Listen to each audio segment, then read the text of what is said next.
नमस्कार, मैं प्रियंवदा नेथानी। मेरे चैनल में आपका बहुत बहुत स्वागत है। आशा करती हूँ आप स्वस्थ होंगे, खुश होंगे। आज जो मैं टॉपिक लाई हूँ ये है केमिकल रिएक्शंस एंड इक्वेशंस, रासायनिक अभिक्रिया एवं समीकरण। वैसे तो चैप्टर नंबर फर्स्ट है 10th क्लास का, लेकिन ये बाकी साइंस के स्टूडेंट, आप कोई से भी क्लास के हो, आपके बहुत काम आने वाला है। यदि आप कोई कंपटीशन की तैयारी करने वाले हो और इक्वेशन आपको बैलेंस करना नहीं आ रहा है, या आपको ये नहीं पता चलता कि फिजिकल चेंज कौन से होते हैं और रासायनिक चेंज कौन से होते हैं, तो ये सारी चीज़ें आपकी क्लियर हो जाएंगी इस वीडियो में। तो आप मेरे चैनल को लाइक कीजिए, कमेंट्स कीजिए, शेयर कीजिए। आगे बढ़ते हैं, फिजिकल एंड केमिकल चेंज। अब आप कहोगे ये टॉपिक तो कुछ और था और मैडम ने तो कुछ और ही लिख दिया, यहाँ पे कोई और ही टॉपिक दे दिया। आपने ये, अगर आप 9th से अभी 10th में आए हो तो आपने 7th क्लास में भी ये चैप्टर पढ़ा है, फिजिकल एंड केमिकल चेंज। और ये जो इसमें जो डिफरेंस जिन बच्चों को क्लियर नहीं है या आपको थोड़ा बहुत कन्फ्यूजन है, इसलिए मैंने ये आपको ये टॉपिक दिया है। इससे आपको काफ़ी चीज़ें क्लियर हो जाएंगी और तभी आप केमिकल रिएक्शन को समझ पाओगे।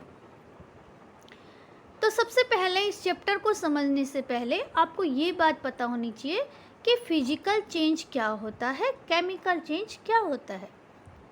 तो सबसे पहले बात करते हैं physical change. Physical change do not involve any chemical reaction. कोई भी केमिकल रिएक्शन होता है तो वहाँ पे फिजिकल चेंज नहीं होती। अब हमें कैसे समझ में आएगा कि कौन सा चेंज है, उसमें हम ये कहेंगे कि फिजिकल है। तो आपके पास मैंने एक एग्जाम्पल दे रखे हैं और उनकी कंडीशन बता रखी है। तो change of state, change of state का मतलब होता है अगर कोई भी आपका पदार्थ है आपके पास, वो अगर उसका स्टेट में चेंज हो रहा है, मतलब लिक्विड, गैस, सॉलिड, ऐसे स्टेट में आपको चेंज हो रहा है अगर, तो इसका सबसे अच्छा एग्जांपल है वाटर। अगर आप यहाँ पे ध्यान दो तो वाटर, सब ये इसलिए बोला जाता है क्योंकि सबको पता है और सबने ये देखा हुआ है। वाटर हमारे कॉमन पदार्थ है, रोज़ यूज करते हैं। तो आपने इसकी सॉलिड कंडीशन भी देखी है, सॉलिड अवस्था में भी देखा है, वो आइस है। आपने इसको लिक्विड अवस्था में भी देखा है, रोज़ ही यूज करते हो, वाटर है। और गैस या स्टीम जो होता है वो भी आपने देखा है। आप चाय बनाते हो, खाना बनाते हो, पानी गर्म करते हो, तो जो स्टीम आती है वो भी क्या है, वाटर का एक फॉर्म है। अब तीनों फॉर्म में चेंज तो है ना, कभी लिक्विड, कभी गैस, कभी सॉलिड, लेकिन इसमें चेंज इंटरनल नहीं है, इनके एटम्स में कोई चेंजेस नहीं है, केवल बाहर की तरफ से चेंज है। अगर मैं बोलूँ पानी लिक्विड है, उसका जो फॉर्मूला है वो भी H2O है, सॉलिड का भी H2O है, और जो गैस स्टीम है वो भी H2O है। तो इसके इंटरनल कोई चेंज नहीं हो रहा है, इसलिए ये कैसा चेंज है, फिजिकल चेंज। फिजिकल का मतलब ही होता है कि बिल्कुल बाहर से ही उसमें चेंज आ रहा है।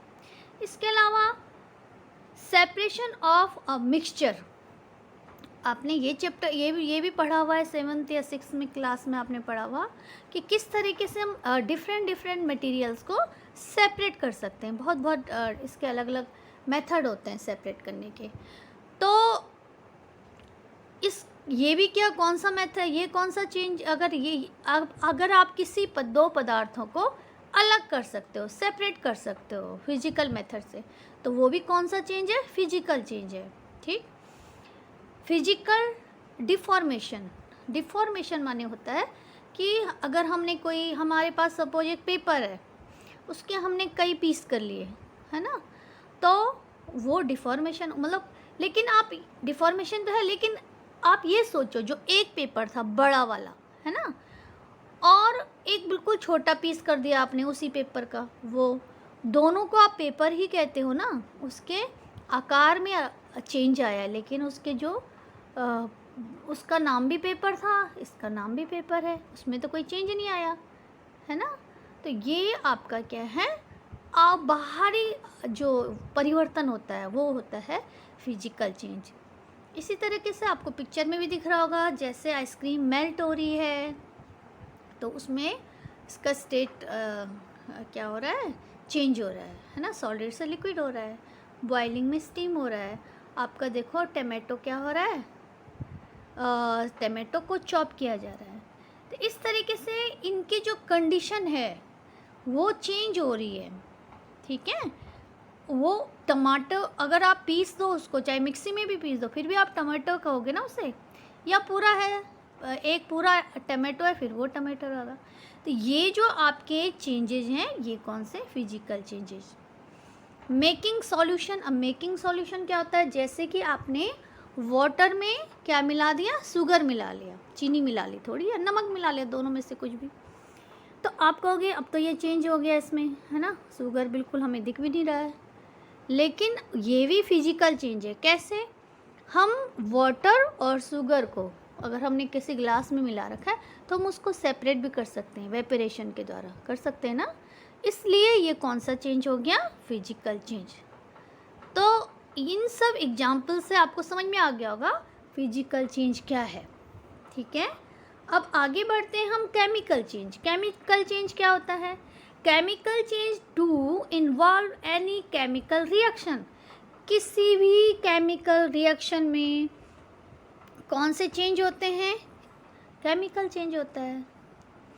जैसे हमारे बहुत सारे एग्जाम्पल हैं, रेस्पिरेशन है, डाइजेशन ऑफ फूड है, फोटोसिंथेसिस है, बर्निंग ऑफ पेपर है, रोटिंग एप्पल है, रस्टिंग ऑफ आयरन है। ये सारे आपके पास जो एग्जाम्पल हैं ये केमिकल चेंज है।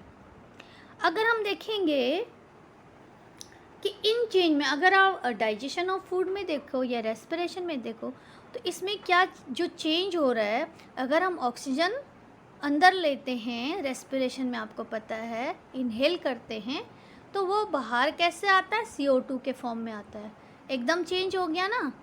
और उसके बीच भी उसमें कई और प्रोडक्ट भी बनते हैं। ऐसे डाइजेशन और फूड भी क्या होता है, जो हमारा फूड है वो और दूसरे कंपोनेंट में टूट जाता है। तो ये भी क्या है, केमिकल चेंज है। फोटोसिंथेसिस में भी सेम है, हमारा कार्बन डाइऑक्साइड है, वाटर है और सनलाइट, ये सब मिलके दूसरे प्रोडक्ट बना देते हैं, बिल्कुल चेंज बना देते हैं। हमारे लिए फूड बनाते हैं, ऑक्सीजन बनाते हैं, वाटर वेपर के रूप में हमारा बन जाता है। इसी तरह से बर्निंग ऑफ पेपर में देखो, अब मैंने वहाँ आपको एग्जांपल दिया था ना कि पेपर के हम कई पीस कर लें, तो छोटे छोटे पीस करो, या उस पेपर का आप चेंज करके एरोप्लेन बनाए, तो वो क्या था, फिजिकल चेंज। अब बर्निंग माने जब हमने जला दिया, तो जलाने के बाद आप उसको पेपर नहीं कहते, आप क्या कहते हो उसे, ऐश, या इसका किसका पेपर का क्या है, ये राख है। आप प्रॉपर उसे पेपर नहीं कहोगे, कोई भी जली हुई चीज़ है तो आप फिर उसको उस नाम से नहीं बुलाते ना, उसका वो प्रोडक्ट ही चेंज हो जाता है, वो कार्बन के फॉर्म में आ जाता है। इसी प्रकार से रोटिंग एप्पल जब सड़ जाता है, एप्पल बिल्कुल सड़ जाता है तो वो वेस्ट हो जाता है, उसमें कौन सा चेंज है, ये भी केमिकल चेंज है। रस्टिंग ऑफ आयरन, आयरन में जब जंग लगता है, ये भी कौन सा चेंज है, केमिकल चेंज है। इसके अलावा बहुत सारी चीज़ें, कर्ड बनता है, जैसे मिल्क से कर्ड बन जाता है, तो वो कर्ड हम वापस से फिर से मिल्क नहीं बना सकते उससे, तो ये कौन सा चेंज हो गया, केमिकल चेंज। तो केमिकल चेंज में एक चीज़ याद रखना कि जो हमारे पास चेंज होने के बाद कोई भी रिएक्शन हो रही है, उसके रिएक्शन के बाद जो भी चेंज हो रहा है उसमें, जो उसको बोलते हैं प्रोडक्ट, अभी आपको आगे भी बताएंगे, तो वो बिल्कुल नया बनता है, बिल्कुल नया पदार्थ बनता है, तो उसको बोलते हैं केमिकल चेंज, ठीक है।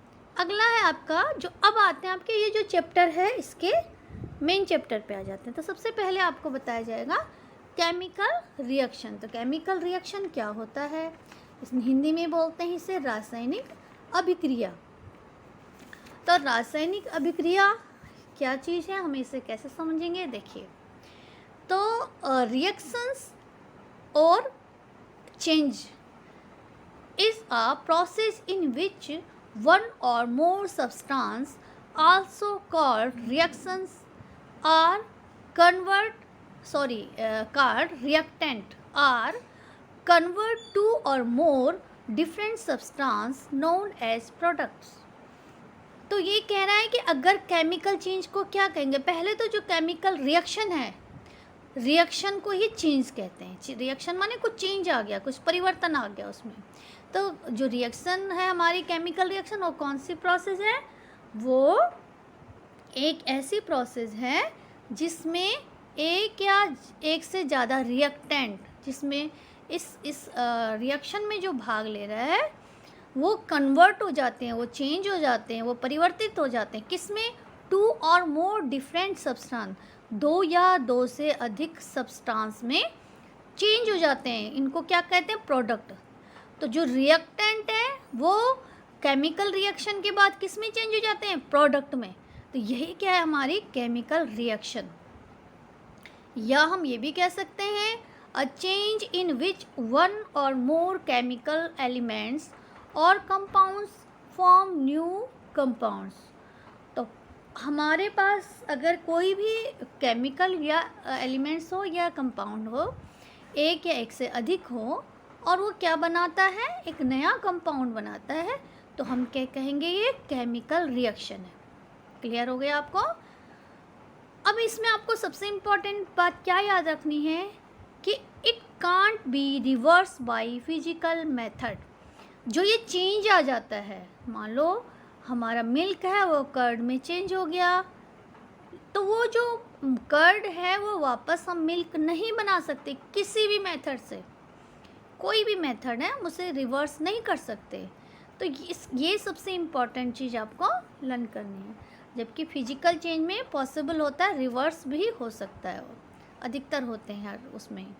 लेकिन केमिकल चेंज में आपका पहले मान लो जो प्रोडक्ट बन गया, फिर से वो रिएक्टेंट नहीं बन सकते, तो प्रोडक्ट बिल्कुल नया पदार्थ बनता है। तो केमिकल रिएक्शन की परिभाषा आप देख लीजिए। अब फिर भी आपको और क्लियर करने के लिए केमिकल रिएक्शन में क्या क्या होता है, तो केमिकल रिएक्शन में चार चीज़ें होती हैं। चेंज इन स्टेट, जैसे आपको बताया था, स्टेट माने कोई भी केमिकल रिएक्शन होता है तो उसमें वाटर से लिक्विड, लिक्विड से वेपर, ये जो सॉलिड, गैस और लिक्विड तीन फॉर्म होते हैं, तो इन तीनों में से कोई ना कोई फॉर्म हमारी चेंज हो जाती है। चेंज इन कलर, या तो आपका उस सब्सटेंस का कलर चेंज हो जाएगा, है ना। एवोल्यूशन ऑफ गैसेस, तो गैस कई रिएक्शन ऐसे होते हैं उसमें गैस बाहर निकलती है। Change in temperature, chemical reaction में टेम्परेचर भी कई बार क्या होता है? चेंज हो जाता है। ठीक है, तो ये जो आपके केमिकल रिएक्शंस हैं उनमें ये चेंज ज़रूर होंगे। इनमें से कोई ना कोई दो या एक या चारों ही चेंज हो सकते हैं, तो वो क्या है? आपका केमिकल रिएक्शंस। तो इनके बिना आपका कोई भी चेंज नहीं, केमिकल रिएक्शन हो ही नहीं सकता।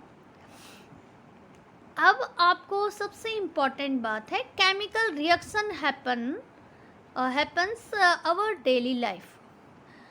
अब सबसे इम्पॉर्टेंट चीज़ है ये आपको समझने के लिए कि अधिकतर बच्चों के दिमाग में क्या होता है कि जो ये केमिकल रिएक्शन होते हैं ना, ये कहीं लैब में होते हैं। एक टेस्ट ट्यूब ले लो और कुछ लैब के अंदर ही कुछ होता है रिएक्शन, है ना। मतलब मैं सच बताऊं तो जब मैं बहुत छोटी थी तो मेरे को भी यही लगता था, रिएक्शन का नाम सुनते ही मुझे लगता था ये तो हमारे बीच होता ही नहीं, कहीं लैब वेब में होता है। लेकिन ऐसा नहीं है। जो केमिकल रिएक्शंस हैं ये हमारे घर में होते हैं, हमारे बॉडी के अंदर होते हैं, हमारे हाथ से कई रिएक्शन होते हैं। हम अपने घर में 10 काम ऐसे करते हैं जिससे रिएक्शन होती है, ऐसा नहीं कि लैब में होते हैं। तो वो कौन कौन से रिएक्शंस हैं जो हमारे डेली लाइफ में होते हैं? तो देखिए, अब आपके पास कुछ उन्होंने बता रखा है कंडीशन, जैसे milk is left at room temperature during summers. कभी आप गर्मियों में दूध छोड़ दो, ऐसे ही छोड़ दो, मतलब फ्रिज में मत रखो, बाहर छूट गया आपसे, तो क्या होता है? चेंज हो जाता है ना, उसमें फट जाएगा और उसमें खट्टापन आ जाएगा, आपके यूज का नहीं होगा। तो कौन सा चेंज हो गया? ये केमिकल चेंज। कौन सी रिएक्शन हुई इसमें? केमिकल रिएक्शन हुई उसमें। अब दूसरी चीज़ है, an iron tawa pan nail is left expose to humid atmosphere. तो अगर हमने बाहर छोड़ दिया, क्या कोई भी है तवा, कुछ भी हम पे यूटेंसिल है, पान, ये जैसे फ्राई पान, कुछ भी हमने रखा बाहर, आयरन का होना चाहिए, और उसमें अगर ऐसे टाइम पे जैसे बरसात के टाइम में या फिर हमने धो के रखा तो उसमें कोई नमी रह जाती है, तो हम क्या देखते हैं कुछ टाइम बाद उसमें क्या हो जाता है, रेड रेड सी रस हो जाती है, तो वो क्या है, वो भी केमिकल रिएक्शन है। इसके बाद है ग्रेप्स गेट फर्मेंटेड, तो जो हमारे पास ग्रेप्स हैं वो जब फर्मेंटेड हो जाते हैं तो वो भी क्या है, वो भी केमिकल रिएक्शंस है। इसके अलावा फूड इज़ कुक्ड, खाना जब हम बनाते हैं तो हमारा खाना बनाने का प्रोसेस हमारी मम्मियाँ बनाती हैं, हम बनाते हैं जब भी, तो ये रिएक्शन भी क्या है, केमिकल रिएक्शन है। इसमें भी तो चेंज हो रहा है, फूड बिल्कुल डिफरेंट, फूड क्या हो जाता है, एकदम डिफरेंट प्रोडक्ट बनाता है हमारे रॉ मटेरियल से। नेक्स्ट क्या है, food gets digest in our body, जब खाना हमारी बॉडी में डाइजेस्ट होता है, वो कौन सी प्रोसेस है, केमिकल रिएक्शन ही होता है, वो केमिकल चेंज ही होता है हमारी बॉडी में। वी रेस्पायर, जब हम रेस्पायर करते हैं, श्वसन क्रिया करते हैं, तो जो सांस अंदर लेते हैं बाहर। तो अब बात करते हैं केमिकल रिएक्शंस एंड इक्वेशन। तो केमिकल रिएक्शन की सबसे पहले बात कर लेते हैं, तो एक एग्जांपल से आपको समझाती हूँ मैं केमिकल रिएक्शन क्या होता है। जब हम एक मैग्नीशियम रिबन लेते हैं, when magnesium ribbon burn in air give us magnesium oxide, एक मैग्नीशियम रिबन ली हमने और उसको हमने बर्न किया, तो क्या हो गया, हमें क्या मिला, बर्न माने जलाया। और याद रखना जब हम कोई चीज़ जलाते हैं तो क्या होता है, वहाँ पे ऑक्सीजन होता है, गिव अस मैग्नीशियम ऑक्साइड, तो क्या बन जाता है उसके बाद, वो जलने के बाद क्या बन जाता है, मैग्नीशियम ऑक्साइड। समझ में आ गई बात। अब देखो यहाँ पे जो पार्ट ले रहा है, जो उस केमिकल रिएक्शन में पार्ट ले रहा है, कौन कौन है वो, मैग्नीशियम और ऑक्सीजन। मैग्नीशियम और ऑक्सीजन जो पार्ट ले रहे हैं उनको बोलते हैं रिएक्टेंट, ठीक है। और उसके बाद जब वो जल गया, बर्न हो गया, मतलब रिएक्शन के बाद, जलने का क्या है, जलने के बाद जो भी प्रोडक्ट बना हम पे, उसको वो प्रोडक्ट बोलते हैं, उसका नाम है मैग्नीशियम ऑक्साइड, ठीक है। तो मैग्नीशियम ऑक्साइड जो है ये हमारा क्या बन जाएगा, ये हमारा प्रोडक्ट हो गया, ये देखिए, और ये हमारे क्या हो गए दोनों, ये रिएक्टेंट हो गए। क्लियर हो गया आपको। अब देखो रिएक्टेंट किसे कहेंगे, who take part in chemical reactions, जो केमिकल रिएक्शन में पार्ट लेता है, तो वो क्या है, ये देखो रिएक्टेंट, ये याद रखना है आपको बार बार। प्रोडक्ट क्या है, the substance which are formed in a chemical reaction, जो केमिकल रिएक्शन में प्रोडक्ट हैं, तो वही क्या है हमारे, वही हमारे प्रोडक्ट हैं, जो हमारे मैग्नीशियम ऑक्साइड है, जो लास्ट में बनता है, फॉर्म्ड मतलब नया बना कोई प्रोडक्ट, हमारे पास कोई नया सब्सटेंस बना, तो उसको बोलते हैं प्रोडक्ट, ठीक। तो ये चीज़ भी आपको क्लियर हो गई होगी कि केमिकल रिएक्शन क्या होता है। इसमें दो चीज़ समझ लो, रिएक्टेंट और प्रोडक्ट, ये बात आपको समझ में आ गई, तो आपको ये भी बात आ गई होगी कि केमिकल रिएक्शन क्या है, ठीक। ये हटा देते हैं, आगे आते हैं केमिकल इक्वेशन।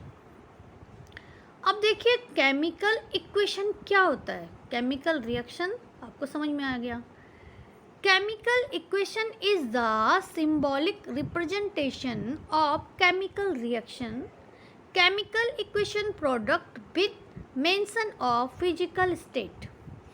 केमिकल इक्वेशन जो होता है ये सिंबॉलिक रिप्रेजेंटेशन करता है किसको, केमिकल रिएक्शन को। सिंबॉलिक माने क्या होता है, जैसे हम मैग्नीशियम को क्या बोलते हैं, Mg। अगर आपने पढ़ा होगा 6th 7th 8th तक या 9th में तो बिल्कुल पढ़ा है श्योरली, कि हाइड्रोजन को हम क्या बोलते हैं, H बोलते हैं, तो उसका सिंबल है ना, उसको सिंबॉलिक बोलते हैं। ऐसे H2O क्या है, वाटर का फॉर्मूला होता है। ऐसे मैग्नीशियम ऑक्साइड क्या होता है, MgO होता है। तो ये पहले तो आपको इनके क्या याद करने पड़ेंगे, सिंबल्स याद करने पड़ेंगे। जितने भी फॉर्मूले हैं वो लर्न के, उनके फॉर्मूले आपको लर्न करना पड़ेंगे। ये चैप्टर, ये और एक अगला चैप्टर है जो उसको पढ़ने के लिए, तो मैं बहुत जल्दी उस पर वीडियो बनाऊंगी, तो आप वो देख लेना। उसमें आपको याद रहेंगे तो आपको ये दिक्कतें नहीं आएंगी कि ये, अगर मान लो अब मैं आगे जो बोलने वाली हूँ तो उसमें आपको ये समझ में आ जाएगा कि मैंने mg क्यों लिखा है यहाँ पे, है ना।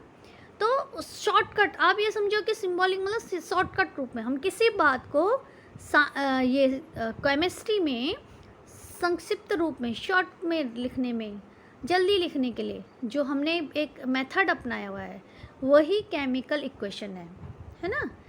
अब मान लो, देखो एग्जाम्पल दे रही हूँ मैं, इन वर्ड में मैंने लिखा मैग्नीशियम जब ऑक्सीजन के साथ रिएक्ट करता है तो क्या बनता है, मैग्नीशियम ऑक्साइड। ये एक लाइन हो गई ना पूरी, एक डेढ़ लाइन।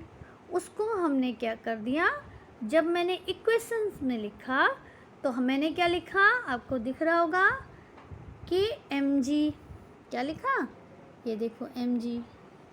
तो मैग्नीशियम को क्या बोलते हैं, mg, ये आपको याद होना चाहिए। ऑक्सीजन को क्या बोलते हैं, O2, है ना। और मैग्नीशियम ऑक्साइड को क्या बोलते हैं, MgO। अब देखो जो चीज़ हम कितनी डेढ़ लाइन में जो बात कर रहे हैं उस बात को कहने के लिए अब हमने केवल क्या है, हम पे हमारे पास केवल आधी लाइन में ही ये बात हमने ख़त्म कर ली। देखो अगर मैं इसे मिटा दूँ कंफ्यूज रहोगे। तो देखो जो mg है मैग्नीशियम, है ना, और O ऑक्सीजन, ये दोनों अभी मैंने आपको अभी बताया पिछले पेज में कि ये दोनों क्या है, रिएक्टेंट। याद रखना आपको कौन सी साइड है, ये लेफ्ट हैंड साइड। और इस एरो का याद रखना आपको, एरो के लेफ्ट हैंड साइड में क्या होता है, रिएक्टेंट, और एरो के राइट हैंड साइड में क्या होता है, प्रोडक्ट। क्लियर। तो अब क्या बना, ये मैग्नीशियम और ऑक्सीजन जब दोनों आपस में रिएक्शन करते हैं तो क्या बन जाता है, 2MgO। 2 तो मैं आपको समझाऊंगी आगे बैलेंस में। तो क्या बन गया, मैग्नीशियम ऑक्साइड, MgO। ठीक, यहाँ तक आपको समझ में आया। तो हमने मैग्नीशियम पूरा ना लिख के क्या लिख दिया, Mg। ऑक्सीजन पूरा ना लिख के क्या लिख दिया, ऑक्सीजन। एक मिनट थोड़ा सा, हाँ, तो हमने क्या लिखा, ये Mg और ऑक्सीजन। ऑक्सीजन हमेशा क्या होगा, O2 होगा। और हाँ, इन दोनों के बीच रिएक्शन हुई तो मैंने प्लस कर दिया। और इसके बाद जो प्रोडक्ट बना ये क्या बन गया, MgO। 1 2 3 3 शब्द में मैंने इतने छोटे वाक्य में, वाक्य बोलेंगे से, इतने छोटे पैरा में आपने क्या बात कर दी, मैंने 1.5-2 लाइन में जो मैं आपको बात करने वाली थी ना, जो बता रही थी इन वर्ड में, वो मैंने आपको आधी लाइन में बता दिया कि क्या हुआ। ठीक, यहाँ तक आपको क्लियर हो गया कि हम किस तरीके से लिखेंगे। तो इसके लिए आपको एक तो फॉर्मूले लर्न होने चाहिए, है ना, वो मैं अभी बता दूँगी आपको कैसे लर्न करना है। अब आ जाओ, एक चीज़ और दिख रही होगी आपको, क्या दिख रही है, आपको दिख रही है यहाँ पे कि नीचे लिखा हुआ है SGS, है ना। तो आपको लगेगा ये क्या है, ये SGS क्या होता है, ये मैं हटा दूँ, बेकार में आपको दिक्कत आएगी। तो देखो अब आपका ये जो लेफ्ट हैंड साइड में और राइट हैंड साइड में, दोनों साइड में आप देख रहे होंगे कि सबके नीचे एक कुछ ब्रैकेट में कुछ लिखा है। जैसे आपको दिख रहा है S लिखा हुआ, यहाँ दिख रहा है G लिखा हुआ, यहाँ लिख रहा है S लिखा हुआ। तो SG और तीसरा क्या बताया मैंने, L। ये तो कॉमन मिलेंगे आपको, कहीं पे आपको A और Q भी दिखेगा, Q है ये, ठीक है, AQ, तो ये भी लिखा हुआ दिखेगा। तो इसका मतलब होता है अगर कौन से आप, अगर मैग्नीशियम है तो मैग्नीशियम क्या होता है बताओ, आपको पता होगा, मैग्नीशियम सॉलिड होता है, लिक्विड तो नहीं होता, गैस भी नहीं होता, तो सॉलिड होता है। तो सॉलिड को हमने क्या लिखा हुआ है, S। ठीक है, इसके बाद आ जाओ ऑक्सीजन पे। तो ऑक्सीजन पे क्या होता है, ऑक्सीजन आपको पता है गैस है, तो क्या होती है वो, जी। तो गैस को हम शॉर्टकट में क्या बोलेंगे, जी। अब यहाँ पे फिर आपने देखा होगा कि यहाँ लास्ट में देखिए आप, तो आप देखोगे यहाँ पे क्या दिख रहा है आपको, एस लिखा हुआ। मैग्नीशियम के नीचे क्या लिखा हुआ है, एस लिखा है। तो एस का मतलब होता है सॉलिड। मैग्नीशियम ऑक्साइड कभी आपने जला के देखा होगा मैग्नीशियम ऑक्साइड को, तो राख कैसी होती है, सॉलिड होती है ना। तो सॉलिड का क्या होता है, एस। ठीक, तो ये आपको तीनों चीज़ तो समझ में आ गई क्या होती है। अब एक चीज़ और है जो आपको लग रहा होगा ये क्या चीज़ है, तो ये होता है एक्वस। एक्वस माने होता है AQ। अब एक्वस का मतलब क्या होता है कि जो कोई भी सॉल्यूशन है, मान लो आपने किसी पानी में मतलब किस पानी में क्या मिलाया, कोई या तो चीनी मिला दी, सॉल्ट मिला दिया, या कोई भी केमिकल या कुछ भी मिला दिया उसमें। तो अगर सॉलिड और लिक्विड दोनों मिल गए, है ना, उसमें कुछ मिला हुआ है, सॉलिड भी मिला हुआ है, तो वो जो स्टेट है उसे बोलते हैं एक्वस। तो उसको क्या, उसको कई जगह आएगा आपके पास ये, तो उसको A और Q में बताया जाता है। AQ उसका क्या है, फॉर्म है, उसका शॉर्ट फॉर्म है। इस तरीके से आपको पता होना चाहिए, ये भी इम्पोर्टेंट है लिखना। SG जो भी स्टेट है उसका, है ना, एक्वस है या लिक्विड है या गैस है या सॉलिड है, वो भी लिखना है आपको, तब आपकी इक्वेशन क्या मानी जाएगी, पूरी मानी जाएगी। तो क्लियर हो गया आपको ये। तो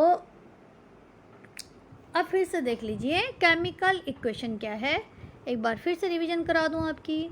किसी भी केमिकल रिएक्शन का सिंबॉलिक रिप्रेजेंटेशन है। तो कोई भी एग्जाम्पल ले लो, पर सबसे इजी आपने यही लिया मैग्नीशियम और ऑक्सीजन का। तो मैग्नीशियम ने क्या कर दिया है, Mg लिख दिया, ऑक्सीजन का O2 लिख दिया, और फिर एरो ज़रूर लगाना है। एरो का मतलब होता है कि अब रिएक्शन हो रही है, होने के बाद क्या हुआ। एरो का मतलब यहाँ पे रिएक्शन चल रही है, रिएक्शन के जो उसका एरो का हेड है ना, आगे की साइड, राइट हैंड साइड, वो प्रोडक्ट होगा और लेफ्ट हैंड साइड रिएक्टेंट होगा। ठीक, और तीसरी बात क्या बताई मैंने आपको, इसमें आपको सॉलिड लिक्विड गैस बताना है, तो शॉर्ट फॉर्म में आप क्या लिखोगे उसे, SGLAQ। तो इस तरीके से आपको लिखना आना चाहिए, कोई भी इक्वेशन को लिखने का ये तरीका होता है। तो हो गया ना ये शॉर्टकट में, देखो कितने छोटे 3 शब्द में हमने क्या कर दिया, एक बहुत बड़ी बात कह दी। तो ये हमारा कहने का तरीका है केमिस्ट्री की भाषा में। अब सबसे इम्पोर्टेंट, जिसमें बच्चे बहुत डरते हैं और बहुत उनको परेशानी होती है, क्या आ गया, तो ये है how to balance a chemical equation. Chemical equation को कैसे बैलेंस करें। अगर आपने कोई भी इक्वेशन लिखी, अब आपको इक्वेशन तक समझ में आ गया कि मैं क्या बोल रही हूँ। इक्वेशन में मैंने आपको बताया रिएक्टेंट्स होते हैं और प्रोडक्ट होते हैं। तो उसमें जितने भी एटम हैं किसी भी रिएक्टेंट में और प्रोडक्ट में, पूरी इक्वेशन में जितने भी एटम्स इक्वेशन एरो के राइट हैंड साइड है, उसका जो एटम है, और लेफ्ट हैंड साइड है वो एटम, दोनों की संख्या बराबर होनी चाहिए। अब मैं एग्जांपल दूंगी तो और क्लियर हो जाओगे आप। एक एग्जांपल है आपके पास, ये देखिए एग्जांपल क्या दिया आपको, इन वर्ड में है जिंक। कोई जिंक है, जिंक के साथ सल्फ्यूरिक अम्ल की हमने क्या कर दी, रिएक्शन करा दी। तो हम पर क्या बन गया, हमें क्या मिला, प्रोडक्ट क्या बना, जिंक सल्फेट, और लास्ट और दूसरी चीज़ क्या बना, हाइड्रोजन। याद रखना, हमारा प्रोडक्ट हो या रिएक्टेंट हो, एक से ज़्यादा भी हो सकता है। ज़रूरी नहीं है कि हमारा प्रोडक्ट एक ही बने, और ज़रूरी नहीं है हमारा रिएक्टेंट एक भी हो सकते हैं, 2 भी हो सकते हैं, 2 से ज़्यादा भी हो सकते हैं, दोनों साइड। तो ये कोई नियम नहीं है कि एक प्रोडक्ट होगा एक ही रिएक्टेंट होगा, ऐसा कुछ नहीं है, कुछ भी हो सकता है। तो ये आपको ध्यान रखना है। तो यहाँ पे जिंक और सल्फ्यूरिक एसिड है जो, उसको हमने आपस में रिएक्ट कराया। ठीक है, रिएक्ट कराने के बाद हमें क्या मिल गया, जिंक सल्फेट और हाइड्रोजन दो मिल गए ना, ये प्रोडक्ट हैं, ये हमारे प्रोडक्ट हैं, ये हमारे रिएक्टेंट है। बार बार बता रही हूँ ताकि आपको बिल्कुल अच्छे से समझ में आ जाए कि जो एरो हैं, एरो के इस साइड में क्या है, प्रोडक्ट, इस साइड में रिएक्टेंट। ठीक, अब हम इसे इक्वेशन में कैसे लिखेंगे? तो अब इक्वेशन में जैसे बताया था आपको, इक्वेशन में आपको क्या करना था, जिंक का हमने क्या करा, जिंक का हमने लिख दिया Zn। जिंक का क्या लिख दिया हमने, Zn लिख दिया। जिंक का होता है ना Zn बोलते हैं जिंक को। सल्फ्यूरिक अम्ल, सल्फ्यूरिक अम्ल को क्या बोलते हैं, H2SO4। क्या बोलते हैं, H2SO4 ये बोलते हैं। और इन दोनों ने जब आपस में रिएक्शन किया तो क्या हो गया, हमें क्या मिल गया, जिंक सल्फ्यूरिक अम्ल, जिंक सल्फेट, और दूसरा क्या है हमारा हाइड्रोजन। ठीक, फिर से देख लो, इसे देखो, Zn प्लस H2SO4 इसको बोलते हैं सल्फ्यूरिक एसिड, और जिंक सल्फेट जो प्रोडक्ट बना हम। तो जो एरो है ना हमारा, इस पे ध्यान देना आपको, जो एरो है, एरो पे हमें ध्यान देना है कि अब देखो बैलेंस बात आ रही है कि कैसे बैलेंस करें। तो इक्वेशन तो यहाँ तक समझ में आई, अब इसको बैलेंस करना क्या है। तो बैलेंस का मतलब होता है कि ये जो एरो दिख रहा है आपको, ये वाला, इसके इस साइड और दूसरी साइड दोनों में जो एटम्स है वो बराबर होने चाहिए। तो जो बिल्कुल नए बच्चे हैं उनको सबसे पहले क्या करना है, एक क्या बनानी है, टेबल बनानी है। टेबल में सबसे पहले लिखना है एलिमेंट, फिर लिखना है number of atoms, reactant left hand side में जो भी है, फिर लिखना है आपको राइट हैंड साइड में। ठीक, ये हो गया। अब लेफ्ट हैंड साइड में सबसे पहले हम किसकी बात करेंगे, जिंक की। ये हमने जिंक लिख दिया। लेफ्ट हैंड साइड या रिएक्टेंट कितने हैं, देखो यहाँ पे ध्यान से, ये अगर देखो, बार बार देखना, हाँ, तो जिंक जो हमारा है इस साइड देखोगे आप, कितना है जिंक, एक ही है ना, और दूसरी साइड देखो जिंक कितना है, बोलो 1। तो 1 1 दोनों साइड हो गया, 1 इधर हो गया, 1 दूसरी साइड हो गया। अब दूसरा क्या दिख रहा है आपको कि क्या एलिमेंट है, बोलो H। H आपको देखो ध्यान से, H2 लिखा है ना, H2SO4 लिखा है ना ये, तो इस H2 की बात कर रही हूँ मैं। तो H2 लिखा है ये, तो हमने 2 लिख दिया। अब दूसरी साइड देखो, ये साफ साफ दिख रहा है आपको 2, तो यहाँ पे भी हाइड्रोजन कितने हैं, बोलो 2, तो आपने 2 लिख दिए। इसके बाद हम बात करते हैं सल्फ़र की। तो देखो सल्फ़र ये है, सल्फ़र देखो S, तो S देखो आप सल्फ़र को देखोगे तो इस साइड कितने हैं, 1 दिख रहा है ना 1, और इस साइड कितना है 1, तो ये 1 हो गया और ये भी 1 हो गया। तो दोनों साइड क्या हो गए, 1 और 1। इसका मतलब हमारी जो ये इक्वेशन है ये यहाँ तक सही है। अब क्या बचा हमारे पास, ये ऑक्सीजन। तो ऑक्सीजन पहली साइड देखो 4 है, हाँ है, दूसरी साइड देखो 4 है, एरो की बात कर रही हूँ मैं, एरो की राइट हैंड साइड और लेफ्ट हैंड साइड दोनों साइड बराबर है ना। तो अब ये पूरी अगर आपको दिख रही है, अगर ये पूरी इक्वेशन समझ में आ गई आपको, और आपको ये समझ में आ गया कि किस तरीके से एटम को दोनों साइड हमने बराबर लिखने हैं। अभी पहले हम लिख रहे थे, तो जब हम लिख रहे हैं तो हमें कोई अलग अंतर आ रहा है ना, जब नहीं आ रहा है। लेफ्ट हैंड साइड और राइट हैंड साइड दोनों तरफ क्या है, एटम बराबर हैं, है ना, कोई भी आपको अंतर आ रहा है, नहीं आ रहा है। इसलिए ये जो हमारे पास इक्वेशन है ये बैलेंस है, इसको बैलेंस करने की ज़रूरत नहीं है। तो जो पहले से बैलेंस है तो वो उसको आपको कैसे पता है कि बैलेंस है कि नहीं है, उसके लिए आपको टेबल बनानी पड़ेगी। ठीक है, तो टेबल बना के आपको पता चल गया बैलेंस है। तो अगर आपके पास एग्ज़ाम में ये वाला क्वेश्चन आ गया कि Zn plus H2SO4 is equal to ZnSO4 plus H2O और बोलोगे बैलेंस करो, तो आप कुछ भी नहीं करोगे, आप बोलोगे तो बैलेंस है, आपको कुछ भी नहीं, इसमें जैसे है वैसे वैसे ही रखना है। तो ये तो मैंने आपको बताई बैलेंस वाली इक्वेशन। आगे मैं बताऊंगी आपको किस तरीके से बैलेंस करते हैं इक्वेशन को। तो अब हम बात करते हैं एक ऐसे इक्वेशन की जो बैलेंस नहीं है।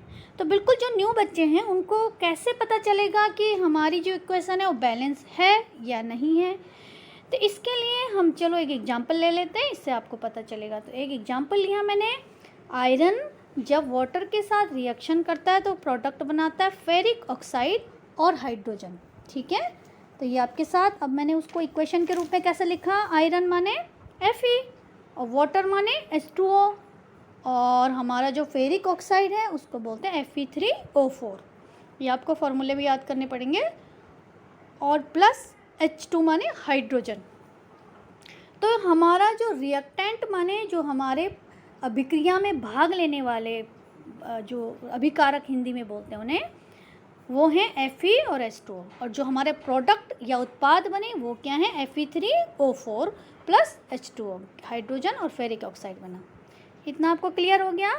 तो सबसे पहले तो हमें ये पता करना है, ये हमें पता है कि ये क्या है, हमारे रिएक्टेंट, और ये हमारे हैं प्रोडक्ट। ये कहाँ होते हैं, सॉरी ये प्रोडक्ट P होगा, ये कहाँ होते हैं, राइट हैंड साइड में, और ये होता है हमारा लेफ्ट हैंड साइड में।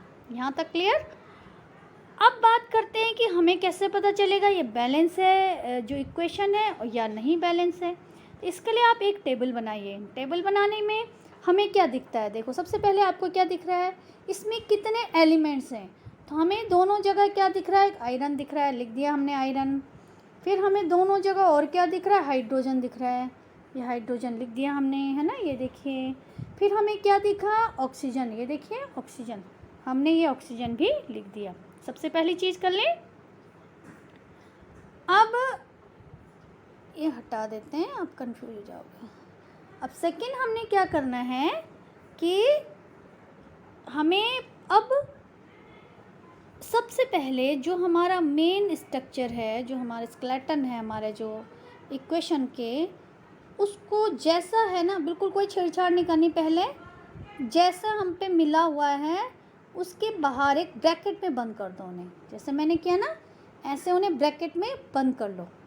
इसका मतलब ये है कि आप इसमें बैलेंस करने के लिए भी जो भी इसमें चेंज करोगे, इसके बाहर करोगे, इस वाले एरिया में, इधर अंदर कुछ नहीं छेड़ना, हमने अंदर जाना ही नहीं है, बिल्कुल भी कुछ नहीं करना वहाँ।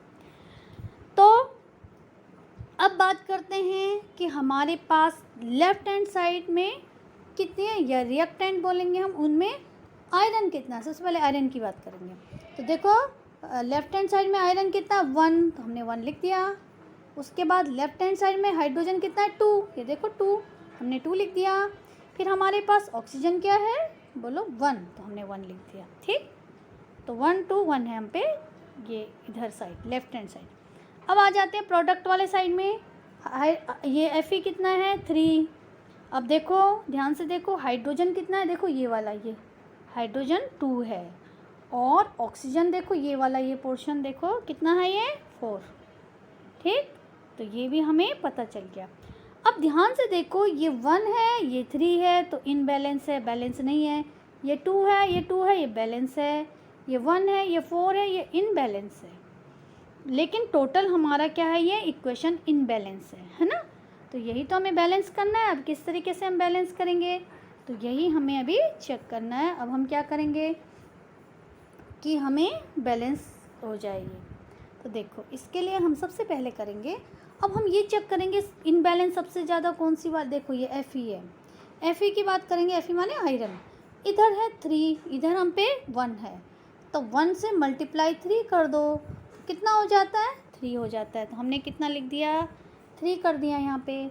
ठीक, तो अब बैलेंस हो गया हमारा, आयरन बैलेंस हो गया, इधर भी 3 हो गया और इधर भी 3 हो गया, एक चीज़।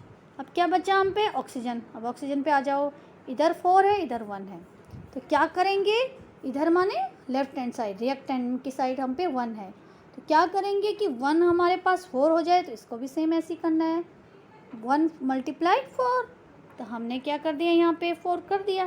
ठीक, 4 लिख दिया, तो हमारा इधर भी क्या हो गया, 4, और इधर भी हो गया 4। ठीक है, अब आपको ऐसा लग रहा होगा कि शायद हमारी बैलेंस हो गई है, लेकिन अगर आप ध्यान से देखना, अब यहीं पे बच्चे गलती करते हैं, आपको एक बार फिर चेक करना है कि कहीं देखो एक बार, अब देखो मैं आपको थोड़ा अलग से समझाती हूँ ये क्या कहानी हो रखी है यहाँ पे, कि जब हम ना किसको बैलेंस कर रहे थे, ऑक्सीजन को, देखो H2O, इसको हम क्या कर रहे थे, बैलेंस कर रहे थे, क्योंकि यहाँ एक है हाइड्रोजन, उधर 4 थे, तो हमने ऑक्सीजन, तो हमने यहाँ पे 4 कर दिया। अब 4 हम जब किसी भी ब्रैकेट के 4 ब्रैकेट के बाहर करते हैं 4 को, तो आपको पता होगा 4 मल्टीप्लाई किससे होगा, हाइड्रोजन होगा और ऑक्सीजन से होगा। तो 4 ऑक्सीजन हो गए, वो तो बढ़िया है, वो हमारा होना चाहिए था। लेकिन ये देखो ना, ये हाइड्रोजन भी तो कितना हो गया, अब ये पहले से 2 है और 4 आ गया इसके आगे, तो 4 मल्टीप्लाई 2 हो जाएगा, ये कितना हो जाएगा, 4 मल्टीप्लाई 2 इजिकल टू 8। कौन हो गया, हाइड्रोजन। और इधर तो 2 ही है दूसरी साइड में, है ना। तो जब हमने किधर किया, इधर हमने 4 किया, तो ये हाइड्रोजन तो 8 हो गया, और इधर वाला तो फिर क्या हो गया हमारा, फिर से 2 हो गया, फिर इनबैलेंस हो गई हमारी जो इक्वेशन थी। ऐसा भी होता है बेटा, कई बार हम बैलेंस करते, एक चीज़ को बैलेंस करते हैं, दूसरी चीज़ इनबैलेंस हो जाती है, तो कोई बात नहीं, हम इसको भी बैलेंस कर सकते हैं। कैसे, यहाँ पे हम क्या करेंगे, मल्टीप्लाई 4, तो हमारा बैलेंस हो जाएगा, आप देखो, है ना। तो ये अब आपका हर चीज़ बैलेंस हो चुका है। क्लियर हुआ आपको। तो सबसे पहले आपका, अब आप ध्यान से देखोगे तो आपका हर चीज़, हर एलिमेंट्स, राइट हैंड साइड और लेफ्ट हैंड साइड दोनों साइड क्या हो गया, बैलेंस हो गया, है ना। इधर 3 है तो उधर भी हमारा 3 है, और इधर हमारा हाइड्रोजन 8 है तो दूसरी साइड भी 8 है। ऑक्सीजन इधर हमारा 4 है तो दूसरी साइड भी 4 है ना। तो ये इस तरीके से हम क्या करेंगे, बैलेंस करने के स्टेप हैं, आपको स्टेप वाइज करना है। पहले एक चीज़ पे कंसंट्रेट करना है, फिर वो हो गया, फिर दूसरे पे, और जब करोगे तो फिर एक बार चेक भी करना है, जो हमने एक चीज़ बैलेंस कर ली, जैसे यहाँ हुआ था, ऑक्सीजन बैलेंस हो गई लेकिन हाइड्रोजन इनबैलेंस हो गया, जो पहले से बैलेंस था लेकिन बाद में क्या हो गया, इनबैलेंस हो गया। तो ये चीज़ आपको ध्यान रखनी है। ये तो एक एग्जाम्पल है, ऐसे आपको बहुत सारी ऐसी वो मिलेंगे इक्वेशन। तो अब फाइनली आप देखोगे, जब आप इस इक्वेशन को फाइनल, अब हम कैसे लिखेंगे, देखो आपको बिल्कुल नीचे दिख रहा होगा इसके। तो जब हम फाइनल ये हम इक्वेशन हमारी बैलेंस हो जाएगी, तो ये वाले देखो, ये हमने इस तरह से ये लिख दी, तो ये ऐसे लिखेंगे हम 3FeS। एस क्यों लिखा हमें, जैसे बताया होगा आपको पीछे कि एस माने सॉलिड, जो Fe होता है आयरन, आयरन आपको पता है कैसा होता है, सॉलिड, तो ये हमारा ऐसे लिखेंगे हम 3FeS, एस ब्रैकेट में लिखेंगे, सॉलिड है। H2O कितने हम पे, इधर की साइड 4 है ना, ये किस फॉर्म में है, लिक्विड फॉर्म में। और एरो के बाद जो प्रोडक्ट बने क्या है, फेरिक ऑक्साइड, तो फेरिक ऑक्साइड तो हमारा सॉलिड है ना, तो इसलिए हमने S लिखा। इसके बाद हमारा लास्ट में जो प्रोडक्ट बना क्या बना, हाइड्रोजन, तो बैलेंस करने के लिए हमें 4 लिखना पड़ा इसे। तो ये क्या बन गया, ये क्या है, गैस, आपको पता है हाइड्रोजन गैस है। तो जब हम कोई इक्वेशन लिखेंगे फाइनली, तो इस तरीके से लिखेंगे, तब आपकी मानी जाएगी कंप्लीट बैलेंस इक्वेशन। तो आ गई आपको बात समझ में। तो इस तरीके से आपने क्या करना है, इस चाहे तो आप इस वाली वीडियो को दोबारा देख लेना शुरू से, जो मैंने अभी बनाई ना इस वाले प्लेट में, बार बार देखना और करके देखो इसे, तो आपकी ये पूरी जो इक्वेशन है ये बैलेंस हो जाएगी। और इसकी बार बार प्रैक्टिस कीजिए, और दूसरे जो और भी आपको क्वेश्चन दूंगी मैं एग्जांपल के लिए, वो भी आप इसको बैलेंस करके। अब आपने दोनों तरीके से समझ लिया कि किस तरीके से, अगर कोई बैलेंस है इक्वेशन तो वो तो हमें फिर कुछ भी नहीं करना उसमें, लेकिन बैलेंस नहीं है तो वो भी आपको पता चल गया कैसे हम इक्वेशन को बैलेंस करें। लेकिन आपके दिमाग में एक बात आती होगी कि हम बैलेंस क्यों करें, जैसे है वैसे ही रहने दो, है ना। लेकिन आपको बैलेंस करना होगा क्योंकि इसके 2 कारण हैं। Why do we need to balance chemical reaction, क्यों करते हैं हम केमिकल रिएक्शन, इसका आंसर है आपके पास, law of conservation of mass. अगर आपको याद होगा, ये आपने 9th में पढ़ रखा है ना, चैप्टर नंबर 3 में, तो आपने पढ़ रखा है कंजर्वेशन ऑफ मास। उसमें क्या होता है, matter can neither be created nor destroyed in chemical reaction. तो आप किसी भी मैटर को न तो क्रिएट कर सकते हो न डिस्ट्रॉयड कर सकते हो, मतलब न तो हम किसी भी कोई भी पदार्थ है उसको न तो हम बना सकते हैं, निर्माण कर सकते हैं, और ना ही उसका विनाश कर सकते हैं। तो इसको बोलते हैं द्रव्य का संरक्षण नियम। हम कोई भी है, हम प्रकृति का कोई भी मैटर है उसको ना हम विनाश कर सकते हैं ना उसको बना सकते हैं। तो अगर हम कोई चीज़ लिख रहे हैं तो इसका मतलब अगर हमारा बैलेंस नहीं है कोई इक्वेशन, इसका मतलब क्या हो गया, हमने कुछ गलती कर दी। क्योंकि जितने रिएक्टेंट होंगे उतने ही प्रोडक्ट ज़रूर होंगे। क्योंकि हमने अभी आपसे बोला ना कि उसमें कोई विनाश भी नहीं होगा, हम अपनी तरफ से बढ़ा भी नहीं सकते और अपनी तरफ से कम भी नहीं कर सकते, क्योंकि वो होता ही नहीं है। उसका जो रूप है वो चेंज हो जाता है, वो फॉर्म अलग हो जाती है, लेकिन वो ख़त्म नहीं होता। तो ये सबसे इम्पॉर्टेंट रोल है, नियम है। तो इसके कारण हमें क्या करना पड़ेगा, अपनी जो इक्वेशन है उसे बैलेंस करना पड़ेगा। तो बैलेंस करने के बाद हमें फिर वो बिल्कुल सही रहेगा। इस बिना अगर आपकी इक्वेशन बैलेंस नहीं है तो वो इक्वेशन गलत है। अगर आपने कोई इक्वेशन लिख दी, बाकी सब लिखा सही है, लेकिन आपने बैलेंस ही नहीं की, तो इसका फिर भी आपका गलत माना जाएगा वो, क्योंकि आपका प्रोडक्ट और आपके जो रिएक्टेंट है वो दोनों साइड सेम होने चाहिए। बताया था ना अभी जब टेबल बना के कि हम इधर लेफ्ट हैंड साइड और राइट हैंड साइड, दोनों साइड जब हमारे एटम्स की संख्या बराबर होगी तो हम उस लॉ को फॉलो करेंगे, नहीं तो हमारा जो रिएक्टेंट है वो रिएक्शन है, वो इक्वेशन है, वो गलत है। तो इस कारण से हम क्या करते हैं, केमिकल को हमें बैलेंस करना पड़ता है। तो आशा करती हूँ आपको मेरी बात समझ में आई होगी।